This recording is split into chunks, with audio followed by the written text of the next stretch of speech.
two, three.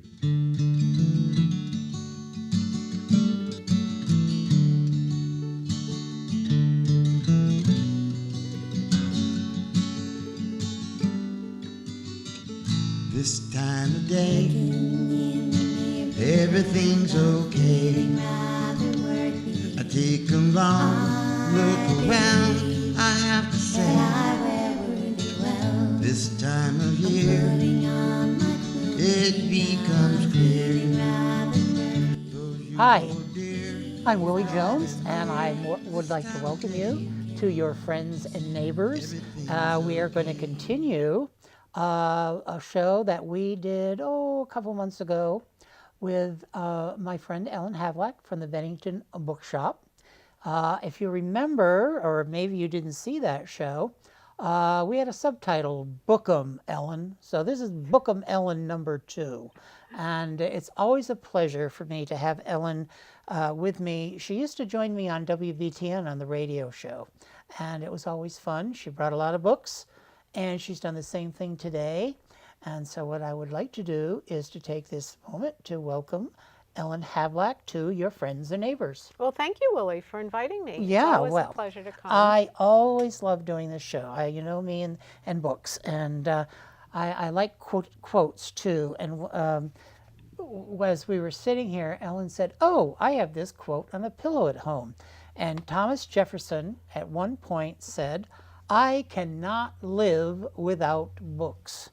And I don't think I could live without books. I know I couldn't. You know, and when people say, "What would you take with you on a desert island?" I think, "Oh my God, what if I went to a desert island? What would I do? I wouldn't have books. I wouldn't have books, and I can't think of the one book that I want to read over and over and over." But so yeah, when we're taping this show, it's actually Bennington Battle Day weekend, and I'm sure the bookshop will be busy for this. A lot of people coming into town. Yes, and I hear it's the 50th anniversary. Yeah, of the 50th parade. anniversary. So, and I'm planning. You know, I've already decided I've won the $5,000. Oh, you have? Yes, Oh. I've told everybody if they still got tickets to sell, don't bother because I won. And if I don't win, they're going to hear about it. I'm telling you. Yeah, Bennington Battle Day, big day, lots of parade and all the. We were just saying all the fire trucks, and you said your kids always loved seeing the fire trucks. They did. For some reason, somebody on TV last night was talking about how their children just love construction stuff too, cranes and dump trucks and metal crushers and all that kind of stuff. And you said that your boys really enjoyed counting the fire trucks. We used to have to keep track. Yeah.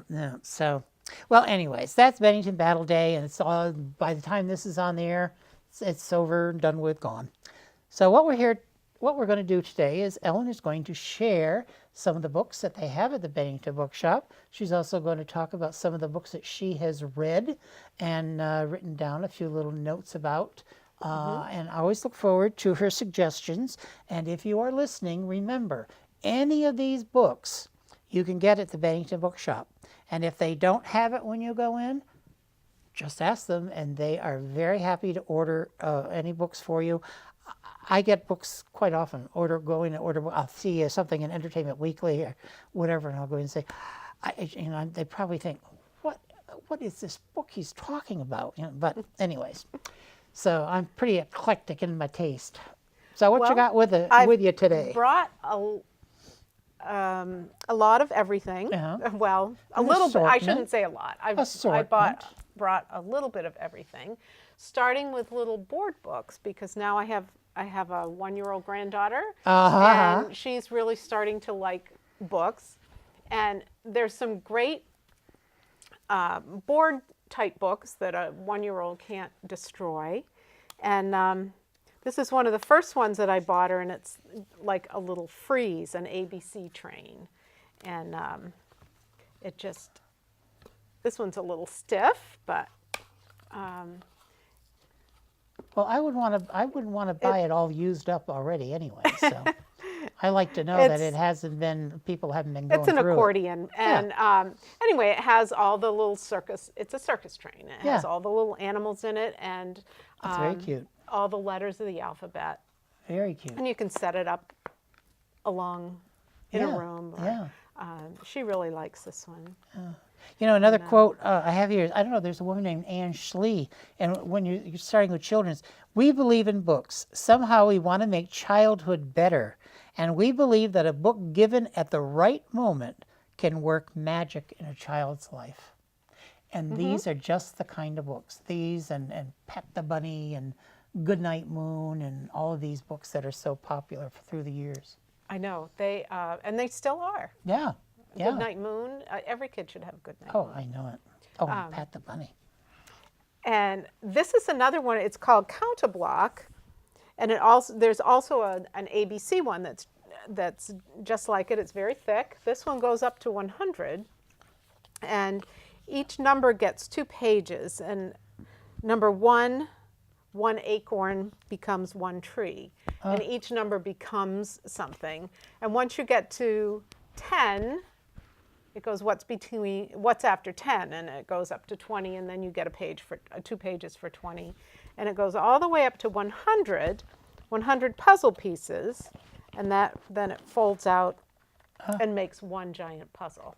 That is so really cute. It's really cute. So a child can have that. Most counting books just go to 10. Of course, parents will hate you because that is a thick book. It is a thick book, and the ABC one is just as thick. It's very cute, though. I love that idea. It's wonderful. And it's very colorful. Adults will look at a book like that and say, oh, my God, I don't know if I could read it. That's so big, such a big book. And then one of my favorite illustrators is this Sarah Anderson. And she has these wonderful books. This one is vegetables, and she also has a fruit one. And they just have 1 picture and word per page. They're very colorful. And rhubarb, interesting. Yeah. I don't think I've ever seen rhubarb in an ABC book. Well, this isn't an ABC or book. Vegetables. Yeah, all it's vegetables. That's it's right. just vegetables. That's right. And her fruit one is very colorful also. And then she has these oblong books. I brought numbers. She also has one for colors. And you can see how bright it is. And it just kind of gradually the pages get bigger. There's 1, and there's a little chicken with an egg. And 2, you get 2 ladybugs on 2 pieces of grass, etc. So those are very nice. And I've kind of become telephone friends with Sarah Anderson because she does all of her own. She does everything. She does the books. She sells the books. And so she calls me. She's in California. But she has Vermont ties. She has friends and family in Wilmington, so she knows this area. And last time I talked to her, she had just been through Bennington, but not at the right time in order to come visit us. How lucky to have a grandmother that owns a bookstore. Wow. Well, I hope Does she'll she have grow all up. those? She doesn't have all these yet. Okay, she'll get them, I bet. But some of her favorites, and unfortunately, I've sold out of them. There's 2 of them. There's an ABC and a 1, 2, 3, and they're called Alpha Prints. And they actually the pictures are all based on thumbprints. And you can feel each of the prints, and she loves that because she can. So it's something for her to. Already has favorite books. Yeah. That's wonderful. Yep, she does like those. You said there were 2? So. I thought you said there were 2. There were 2. There's an ABC one, and then there's a 1, 2, 3. Okay, they're both called Alpha Prints. I thought they went together. And they're pretty big, much bigger than these. I mean, the they're younger great. people say you read to them while they're in the womb. It doesn't hurt. It does not hurt. So that's what I brought for the kids, and there's a few folk. other. The most popular children's book right now is this book called Wonder. Have you read that, Willie? No, I have not. It's the Vermont Reads book for 2014. Yeah. No, I have not read it. And it's about a young boy. He's going into the 5th grade, and he's been homeschooled up until now because he has a severe facial deformity due to, I think, some kind of cancer. I'm not positive. But he's going to a private school in Manhattan now. And it's told from several different points of view. His own, his older sister, his sister's friend, and her her sister's boyfriend and his friend Jack, that he makes a friend at school, and it's all about being different and being accepted, and he's just such a wonderful personality, this kid. Now, is this is for middle age, middle aged, but you know what I mean? Yeah, from like third, fourth, fifth grade. Not young adult. But even as an adult, I thought it was wonderful. Well, I was thinking last night, I wish there had been books like there are now when I was a kid that hit some of the issues that are so important to kids at certain ages. We didn't have books like this, and that I can remember. No, because we were reading classics and the Bobbsey Twins and, and all that stuff. But and Ellen had mentioned before, you're talking about that book, this book, Eleanor and Park, by Rainbow Rowell. I mean, I haven't read, this is the next book on my list, but you're talking about people being different. I mean, this girl is quite heavy. She's overweight, and the kids think her family has very little money, yeah, and so she can't afford. And then this Park has the money, and he's Asian, and I don't know. It's a wonderful relationship between two kids. It's I can't wait to read it, and it's going to be a movie. They are getting ready to make it into a movie. So, I hadn't heard that. Yeah, so I don't know if it's in production yet or not, but probably not yet. But it'll make a great movie. Yeah, no, I do need to read Wonder. I need to read that. And my favorite author right now, and I have no idea how she pronounces her name, and she's English, and it's Jojo Moyes, I think, or Moyes. I'm not sure. I see her name all over the place. Well, her books are just now coming out in this country, and so they've been so popular that they're now bringing out the ones that she wrote several years ago and were only available in England. So my books got a little wet on the way in. Oh yeah, little sprinkles out there. The first one that I read, actually I don't have with me. It was called The Last Letter from Your Lover. And I read that several years ago and thought it was wonderful. And a lot of her books take place both in the past and in the present, and that one did too. So what type of books are they? She's more or less the same. She's considered a romance writer. Romance, okay. But not in the sense that we would think of a romance novel. Right. They have a lot more substance to them. Okay. The Last Letter from Your Lover took place partly in Second World War and partly in present. And this one, The Girl You Left Behind, takes place, part of the story is in the First World War in France, when the Germans have occupied this village. And this woman's husband was an artist, and he studied with Renoir and all the other Impressionists, and he signs up to go to the war.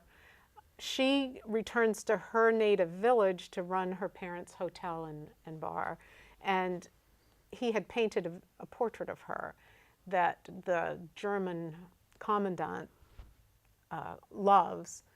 And anyway, it's trying to, the painting then shows up in London in an architect's apartment, and he has died, but his young wife is still there. And anyway, it's all about the painting and the woman that owns it now, and how it came to be in their possession.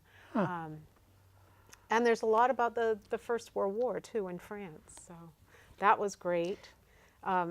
Me Before You it's more contemporary. A young woman is kind of at loose ends, and she accepts a job helping this paraplegic, just as not a nurse, because she isn't a nurse, but just an aide. Mm-hmm. And and he's had a very tragic accident and is very bitter, and she actually she has a wonderful sense of humor and tries to, you know, just improve his disposition a little bit. Right. But it ends up being, it would be great for book clubs because there's so much to discuss about his life and what he should do with it and the decisions he made.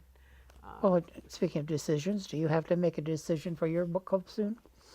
I don't know. You don't? Oh, so it's going to be a while. It'll so be about a year or so before I have to make another decision. Oh, God. There's quite a few of us, so okay. You only have to do it about once every 2 years. Jeez. Book is not. Yeah. Wow. I didn't realize that. Yeah. This one is currently on the hardcover bestseller list, and this is more humorous, and it's about a single mother and a guy that just lost his job, and a little girl who's a math whiz, and how their lives intersect. And the last one, I just finished this yesterday, is Silver Bay, and this is one of her older books that it's not available. It will be out in this country in late August. And this one takes place in Australia. And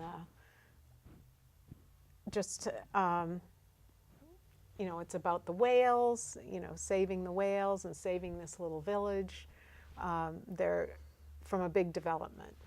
So that's, they all have a love element to them, but I wouldn't call them, you know, romance novels. So if you're looking for a heaving bosom romance, you No, don't go you're to not gonna- JoJo Moyes. Right. You know who I was getting her mixed up with for a while was Joe Nesbo, whose books are just coming into the States lately. Well, I do have And one of his because He's I brought Australian some things with that. an interesting name.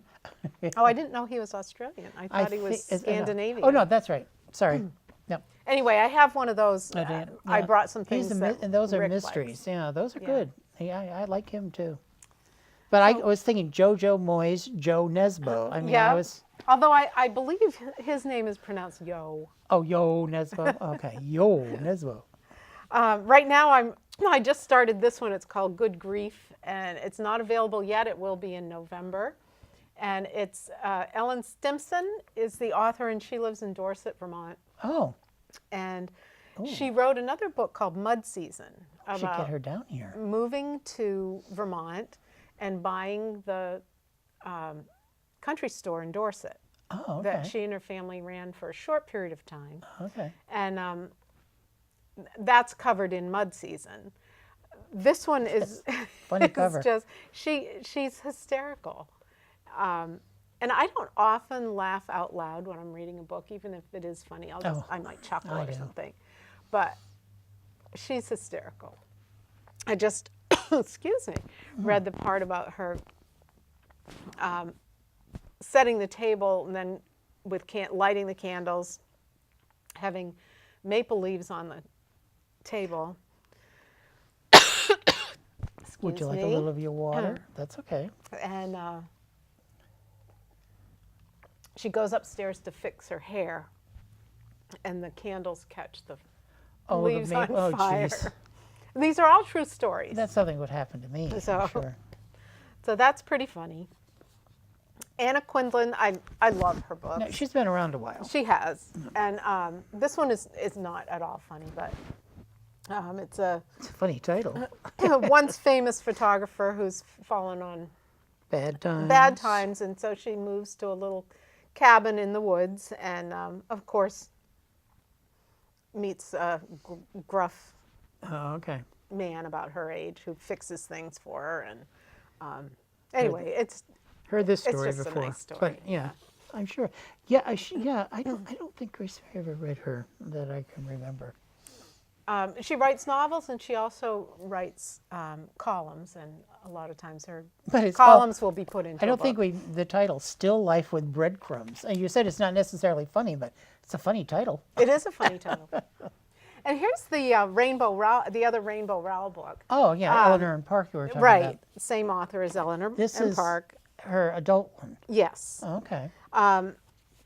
And it's a little quirky, a little far-fetched. I like quirky and far-fetched. About a telephone that, a landline in her mother's house that connects her to the past. Oh. So interesting. You have to suspend your belief a little bit for this one. I can do that. I can do that. It was cute. But it's not necessarily called fantasy or science fiction. No. Yeah, no, I can do that. I can handle that. And we'll just continue on here. You know, as you're digging books out, every once in a while, sometimes outside, but usually up by the desk, they have this little wooden box, and they're books, they're readers' copies and stuff. And it'll say, help yourself to one or two if you'd like. I have found so many interesting books out of that little box that, I just love that little box, because that Brando Skyhorse book, Take This Man, was wonderful. I love that book. Well, we usually put books in there that none of the rest of us are going to have time to read. Right. Well, I'm glad, because I've enjoyed quite a few that I've taken out of there. This one and Silver Bay, those are both advanced reading copies. Right. So they'll be, when they come out, they won't be paperback, they'll be hardcover. Okay. Well, I'm sure you can't keep up. I mean, with all these readers' copies they send you. I mean, oh my gosh, no. Yeah. No. Even if I didn't work. You have to hire. I couldn't. You have to hire people to read for you. Actually, I do have a couple of friends that come in and get them, and then I'll say, "Here, read this one and tell me if I need to read it or not." Yeah. So they have to know you pretty well to do that. The Ellen Feldman is another author that I like, and she wrote a book called Lucy, which was about the woman who FDR had an affair with. I think she was his secretary. I'm not sure.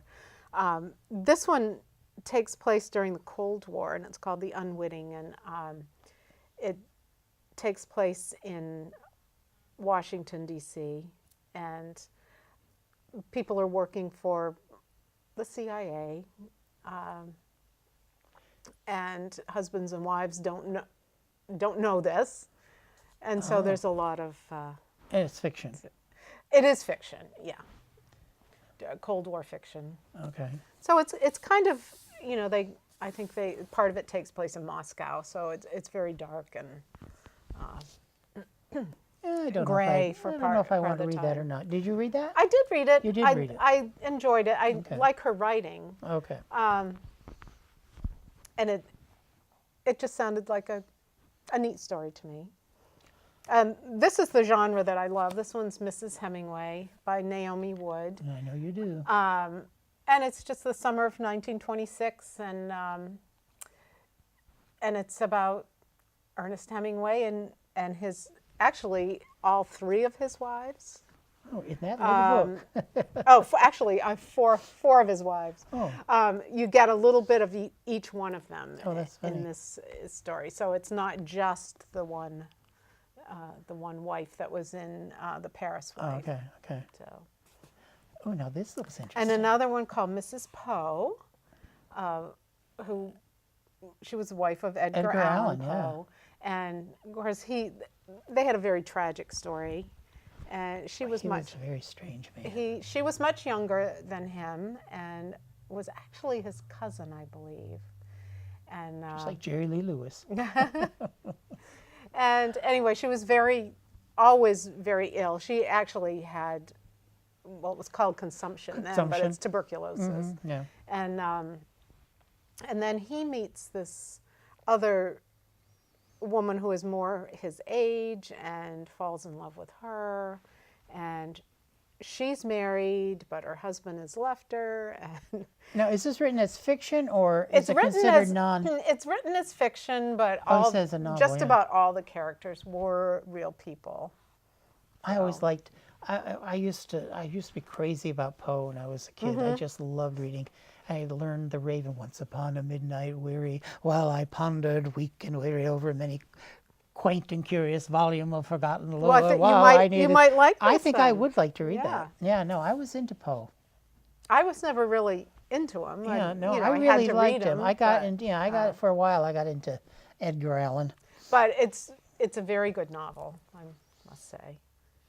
And then this one takes place in a private school in Vermont called The Headmaster's Wife.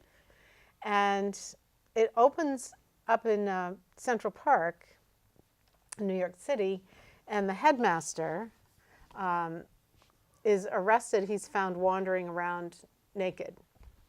And then it just kind of goes back and forth in flashbacks. And, what if it's based on any true stories here in Vermont? I don't think so. You don't think so? It was an interesting and a quick read.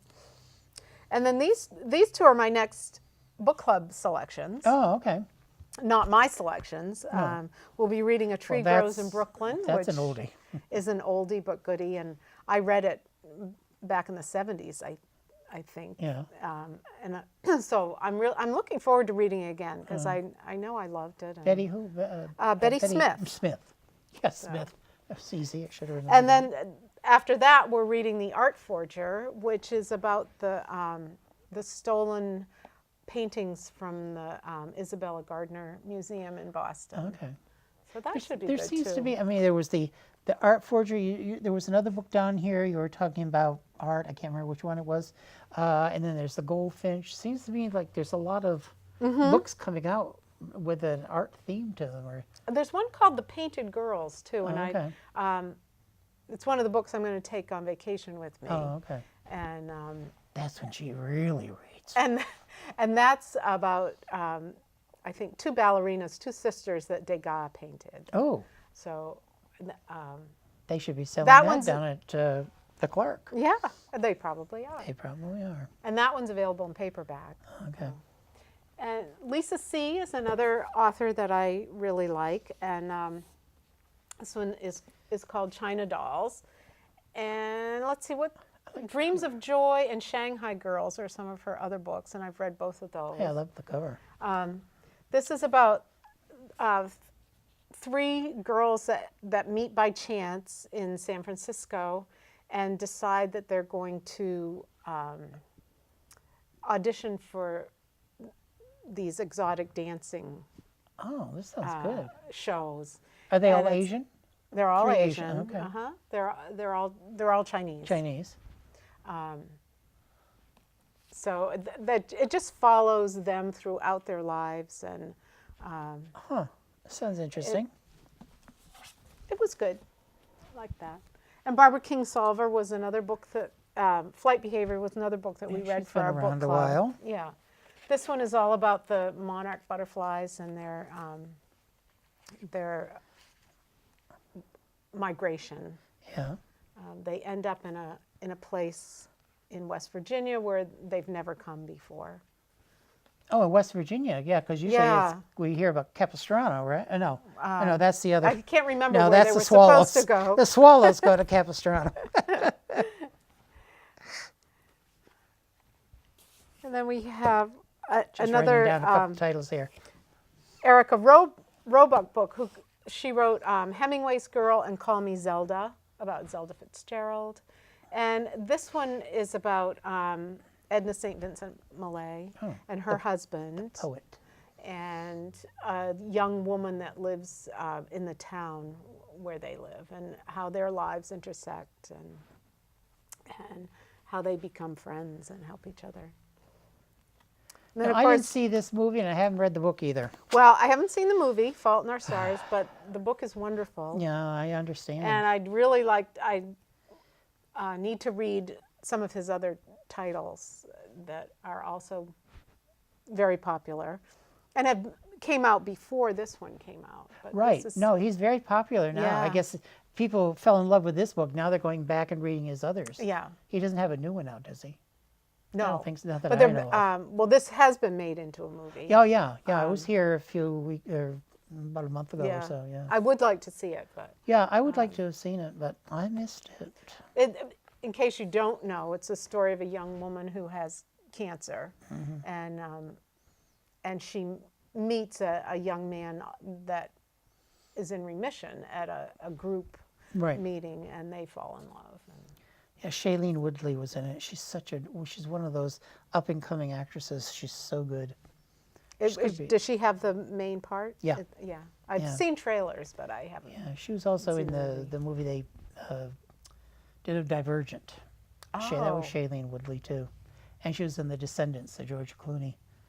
Well, Divergent is a very popular series too for young adults. Yeah, has she finished that series? I don't know if she has. There's 3 so far, right? Yeah. I think. Okay, and it's still popular. Mm-hmm. Okay. Mm-hmm. And then this is our quirky little novel called The Storied Life of A.J. Fikry. And I picked it up because it takes place in a bookstore. Oh, I like books that take place. On an island, I think off of Cape Cod. And his wife has died. She was very young. And he's pretty cranky. And it's a lot about the book business, and there's a book rep that comes to the island to try to sell him books. And sounds good. Yeah. I like any books that take place in a bookshop, or have that theme. Or there are a lot of mysteries too that take place. Either the bookshop owner or I'm trying to think, what's that series? Is it John Dunning? Oh, yes. The book, I can't think. They're pretty, they're older titles. Yeah, I have those. I haven't read any of them, but I have them. Yeah, well, I don't read many mysteries. No, so. I know. I know. But that's supposed to be a good series.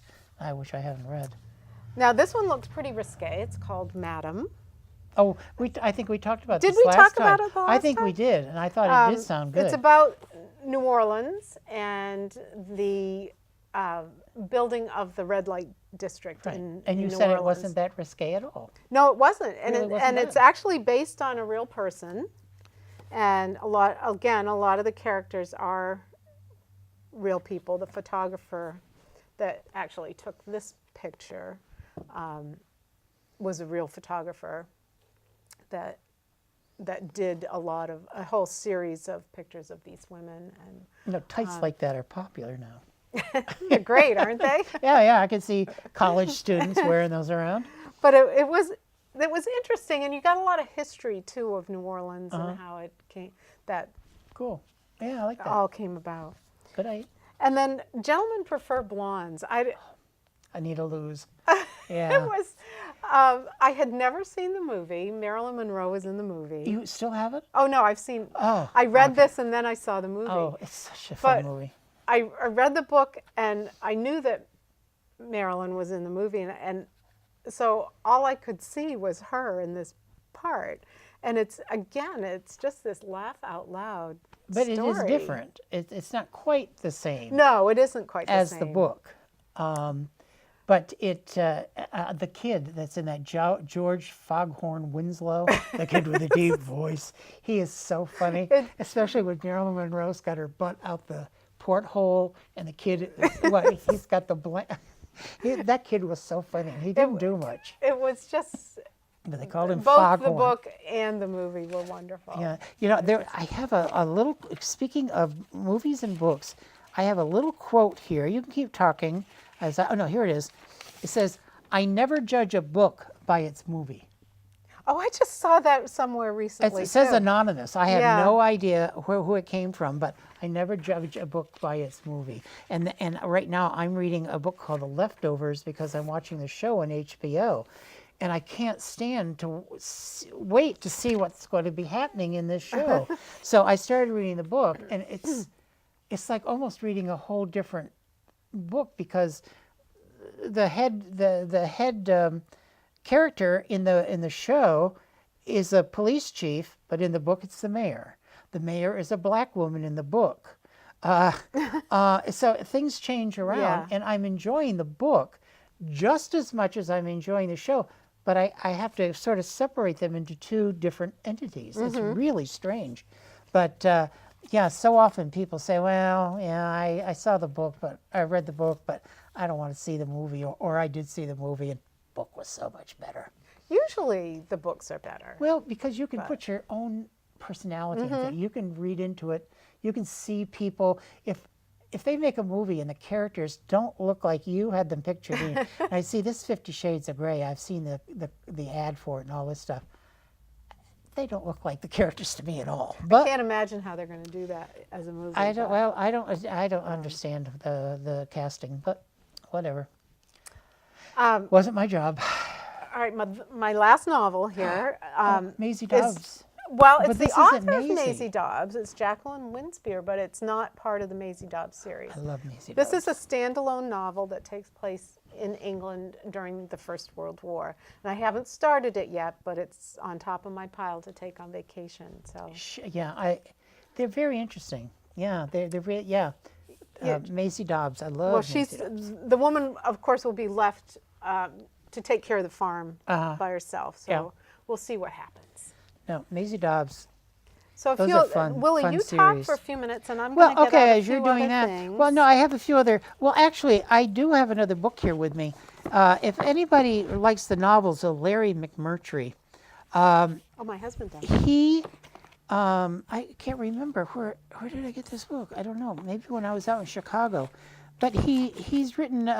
This is his third memoir. First one was called Books, and then I can't remember what the other one was called. But this is his third one, and it's all about Hollywood. And I had read in some magazine or newspaper that said this is one of the best books you'd ever want to read about Hollywood. As slim as it is, it's everything you want to know about Hollywood, and it does get into how it is so sleazy, and it's not it's not exactly what you picture in your mind. Although I think now with the way the world is, everyone knows Hollywood is kind of a quagmire of whatever. But if you like Larry McMurtry, this is a wonderful memoir of him working in movies. I liked it. Oh, that was quick. Oh, good for you. And I brought some books that men might like. Okay. Because the ones I read really are really geared towards women. I read I've read two of those, actually. And the first one, I brought Walk in the Woods because I just heard they're making a movie out of it. Oh, really? I wonder who's going to do it. Robert Redford is now Bryson. Does that fit your... No, not at all. Not at all. And Nick Nolte is Katz, the other guy. Okay, see, I haven't read that. And they're filming it on the Appalachian Trail. And we see a lot of people that come in from the trail. Oh, sure. Yeah. And I was talking to this one man last week, and he was telling me that they, when he was in Pennsylvania, they were in Pennsylvania and were filming it. That was the first I'd heard about this movie. So now, it was in the book, the character that Redford is doing, is he in his 70s, like Robert Redford? No, I see Robert Redford is in his 70s. Did you see him in All Is Lost, where he is? Oh my God! No. It's too bad that he didn't get more notice for that movie. He was so good. It was just him in that movie, and the boat and sinking. Oh, okay. My God, no, I didn't it was see so that. Good. But and Nick Nolte. Yeah, I'm sure the characters in this book, of course, were real people. Right. I think they were in their 40s or maybe early 50s when they did it. Okay, yeah, well, Nick Nolte is no spring chicken either. Very out of shape and not at all prepared. So. Oh, I'm looking forward to that. Yeah, I like Robert I would Redford. definitely go see that. I like Nick Nolte, too. One of my favorite movies was Cannery Row. I don't know if you I love the book. Oh, you should see the movie. He and Deborah Winger are just perfection in that movie. Oh, I don't think I knew there was a movie. I know they used to have it on VHS, so maybe they have it on DVD now. Well, you ought to go on your Netflix. Yeah, I'll look. Another book that Rick liked was another Bill Bryson book called One Summer, and it just follows the summer of 1927, and it happened to be the year that Charles Lindbergh flew across the Atlantic. So, and this is the author that Willie was talking about earlier. I think it's pronounced Yo Nesbo. I'm sure you're right. I'm not positive. Yeah, well, the main character's name is pronounced a little differently than we read it. This one obviously takes place in Sydney because you can see the Opera House. I guess that's why I thought of Australia. But his detective is from Oslo. Yep. So these have become very popular, and I think this is the first one in the series. They're dark. Yeah, they're a little dark, but Rick is enjoying them. He likes them. Yeah. Okay. And this is another author that he really likes. Is Daniel I read Silva. that book. Yeah, I read that. I liked it. This one's called The English Girl. He has a new book on the bestseller list right now, which of course I can't remember the name of it. No, that's all right. Off the top of my head. I don't. But he's very popular with the male readers. I've been trying to. There's so many authors that I want to read, and I every once in a while now I'll pick up a book by an author I've never read, and I'll think, all right, this is the only book I'll read by this person, but I want to be able to say I read a book by Daniel Silva, or I read a book by, I just found Linwood Barclay, and I've discovered that I want more of this. Yes, it is scary. Oh, I have this. This is another one that Greg Iles. Rick really liked, Greg Iles, but it's the first in a trilogy. Yeah, it's a new trilogy. It's very thick. It's very much thicker than I would read. Yeah, I won't be able to read that one in bed like this. No. I'm going to have to sit in a chair. Yeah, but another good author for men. He is so good. I don't think he's just for men. And I think Rick has read all of the Dan Fesperman novels. I don't know. He's relatively new, but he has 4 or 5 books out already. Most of them are, except for this one, are in paperback. This one is called Unmanned, and it's about drones. Oh, well, I don't, So they're all very suspenseful, but I haven't read any of them. I've never heard of him. See, I'm going to have to look into that man. And another author that Rick likes is Alan Furst, and he usually writes about the Cold War, and a lot of them take place in Germany, East Germany. So. Will Rick be doing a display, a store window display for Banned Books Week when it comes along in September? We'll be doing something. It might not be the window. It might just be a table. Okay. Banned Book Week is, I believe, the last week in September. Do you have people that complain about that come into you and they're upset that you have banned books in the... No, they mostly don't understand what it is. Yeah. But most of them, you'll show them a booklet that tells you what books over the years have been banned in different places. Which is surprising. Or challenged. Most of them have just been challenged. Yeah, it's very surprising, the ones that... lots of kids' books, because, they get challenged in the schools. Oh, Harry Potter. I mean, even the Bible is considered a banned book. Do you still sell Bibles? Do people still come in for Bibles? And what about, because of computers and everything now, and Google and all these things, what about reference books like dictionaries and thesaurus? And do you still sell a lot of those? We still sell some, but obviously not as much as because now they just Wikipedia or wherever they decide they want to go, they can get so much information now. But you do sell Bibles still, okay? Yeah, we do. Now you had asked me to bring some cookbooks. Yeah, because I know you enjoy cooking, and you bring in some really tasty books. Or it sounds like. Ooh. Well, this one I actually do own this book, and I've made several things in it. Oh my God, it's called Pies and Tarts. Is that raspberries? Yes. I wouldn't make that though because it has raspberries, and I don't like those. But I do. it looks I have made this particular one. Oh my God! Which is a bitter chocolate mocha tart. And it came out looking like that? No. Oh. I tried. Mine did not look like this. It didn't look bad. I'm going to laugh now. My nose is going to run. But it didn't look like that. But I didn't own a tart pan, the right size tart pan. So I had to borrow a tart pan. And then I decided, well, I'm going to keep this book because there's a lot of good recipes in here. I don't think I had to go out to look through it. Then I had to go out and buy my own tart pan, so I didn't have to borrow my friend's tart pan every time. And the next time I made the creme brulee tart, which also came out. I mean, that one's not quite as fancy, but It was Yeah, it delicious. doesn't look so fancy, but I'm sure it was absolutely delicious. It was very good. Looks like cornbread to me. So I still have, obviously, those are the only two I've made out of it so far. So I have to make my way That raspberry that. tart, my Lord. It You is- get it is raspberries pretty. in every single bite on that baby.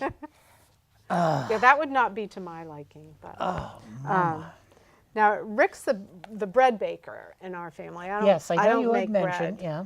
I like to eat it, but I don't.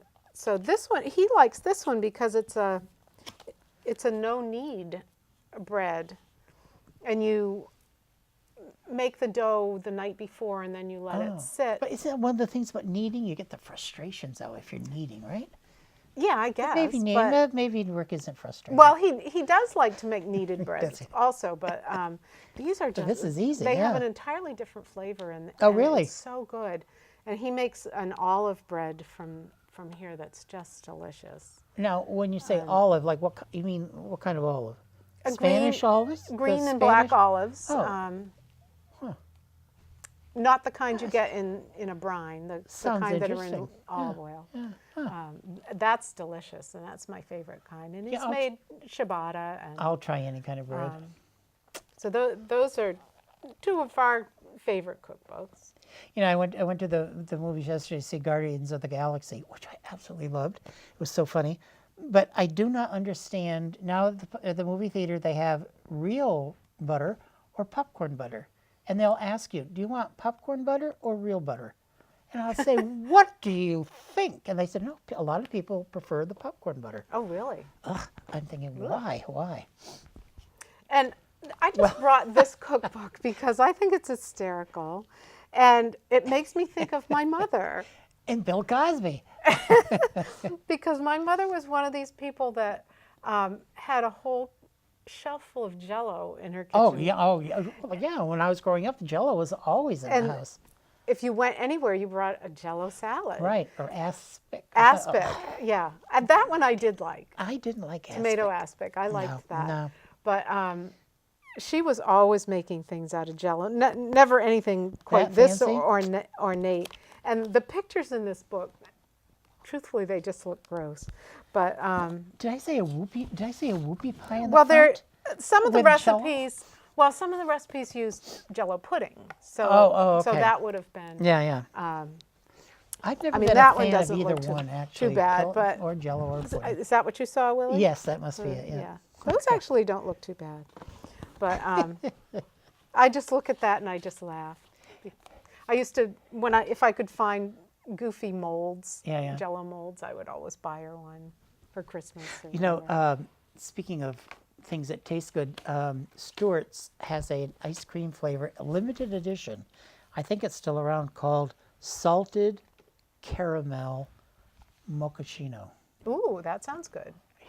Oh God, it's good. And I'm so sorry. And if anybody that takes care of me health-wise, sorry I said that, but it's true. It's delicious. Well, this is one of my downfalls, is Nutella. Nutella's good. Nutella. I don't know how to pronounce it. It's But, good stuff. This has they're really simple recipes that all use Nutella.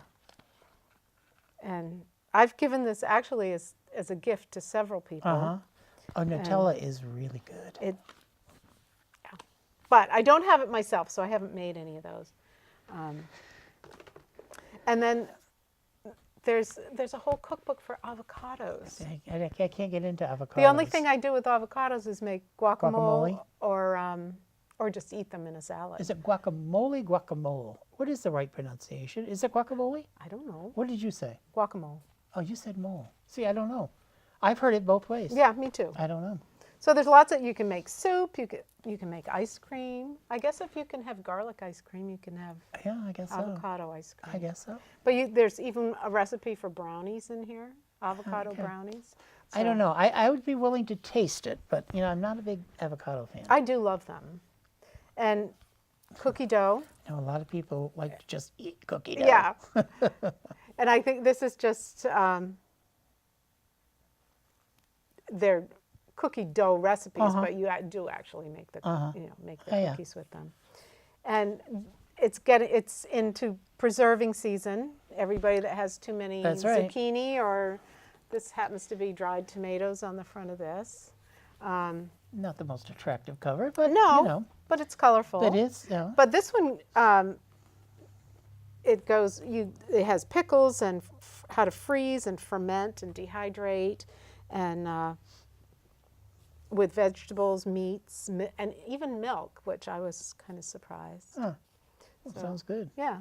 And we have a lot of other preserving cookbooks too. Do you? Okay. But this one just came in. Now, like that preserving cookbook, is that out all year round, or do you bring it out at this time of year? No, we'll leave these out all year round. Out all the time. Okay. And then this is a Vermont farm table cookbook about all the different, mostly organic farms in Vermont, and several recipes from each one. Any of the nearby farms? I didn't see any that were nearby, no. But once again, Southern Vermont is left out of the loop. It's the same author, Tracy Medeiros. She also wrote Dishing Up Vermont, which has been out for a few years, which is a nice cookbook. Because we have a lot of nice farms around here. We do. One was in the paper today, True Love Farm. True Love, right. That's down in Shaftesbury. Shaftesbury. Yeah. Yep. Oh. And they're always at the farmer's market. You know, I haven't even gotten to the farmer's market yet this year. I haven't done it. Let's see. Oh, and kids are going away to college, so we have a number of different student cookbooks, which use very few ingredients and less expensive ingredients. Ramen noodles? It does not, not that cheap. Okay. No, this is actually healthy food. Okay. Oh, I thought ramen noodles was one of the food groups now in college. And this one is called Where's Mom Now That I Need Her? And it's not just a cookbook. It goes into laundry and first aid and, even bicycle repair. I still don't know how to sew a button on. I'm ashamed to say it at 69 years old. I still don't know how to sew a button on. I can teach you. So there's just lots of different information in this, not just cooking. It's not just cooking related. So do you have a special table set up for books like kids going off to college and stuff? Sometimes up in the front you'll have a theme. That's a good idea. I should do that. Oh, I thought maybe that was your theme. Well, sometimes I do, but we already have our calendars out because they're starting to come in. Oh, I gotta look at the calendars. We have to. We always use our front table for the calendars. I love calendars. I go calendar crazy. I have 1, 2, 3, 4 5 calendars up my house right now. Gee, I only have 2. I love calendars. So I wanted to bring scarves are real big with women, not so much with men, but we have a couple of different books on how to tie a scarf. Oh, which a lot of people buy them, but they don't really know what to do with them. Right. So this one's nice. Feel it, Willie. It has a silk cover. Oh yeah.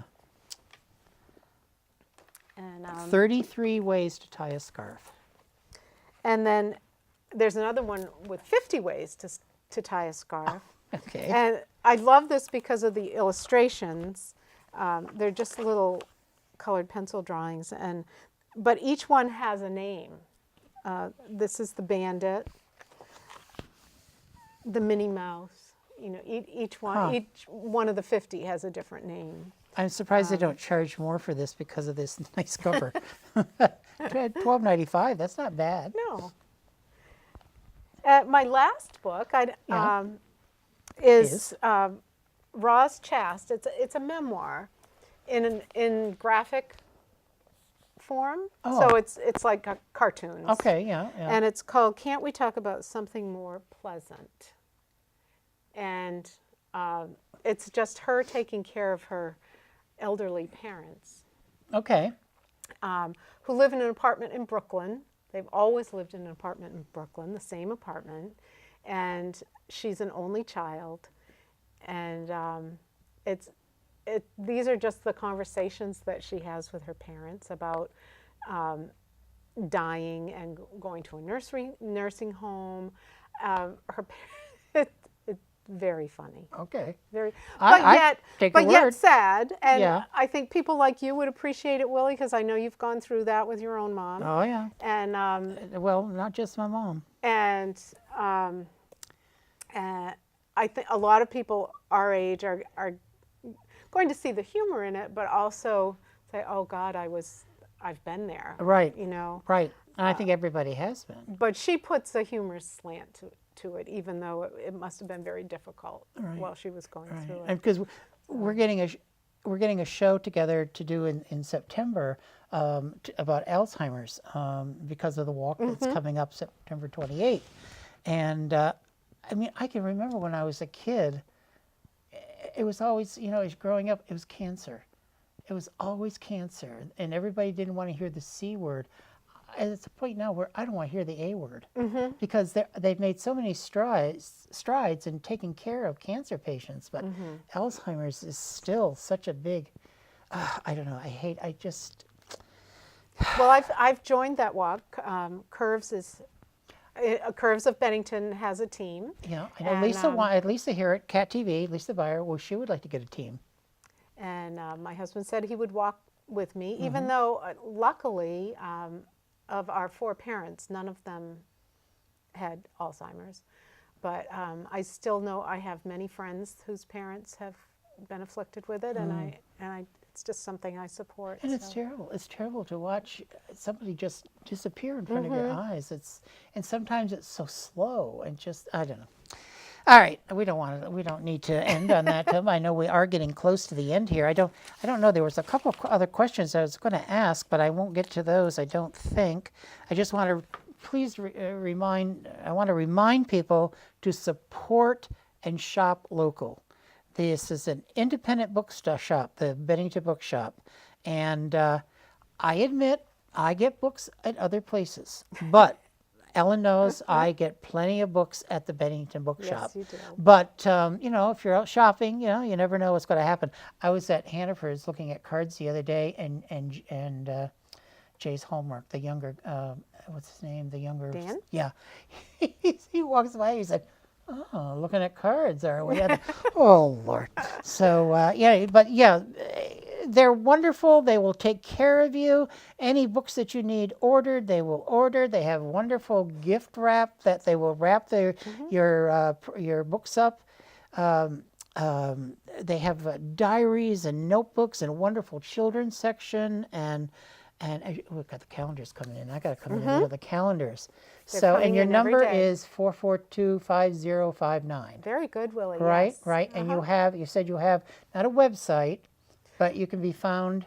You can go to Google. Okay. And go to Google Maps, and you can go inside the store and look around if you've never been in the store and you want to see what it's Shame like. on you if you haven't. And we also are on Facebook, so you can like us on Facebook if you'd like. Well, I thank you again for coming.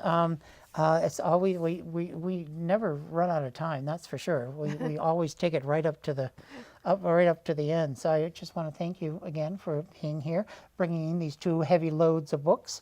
And again, I want to remind people, Bennington Bookshop is right on Main Street. You can't miss it. And it's right next to the chocolate shop, so you can get a little chocolate. Don't get it on your books, though. Don't do that. Yeah, come to the bookstore first, then you can go to the chocolate shop. Then get your chocolate. So, all right. So I want to thank everyone for tuning in. I want to thank Ellen for being here. I enjoy doing your friends and neighbors.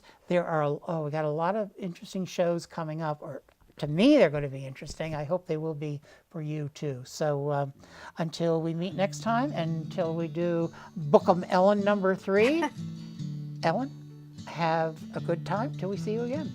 Well, thank you. Okay. I'll look forward to it. All righty. And that's it. So thank you for listening, or tuning in, watching, whatever. So we'll see you later.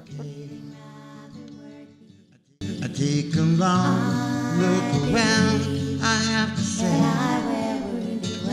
this time of year, it becomes clear, those you hold dear, you draw them near, this time of day.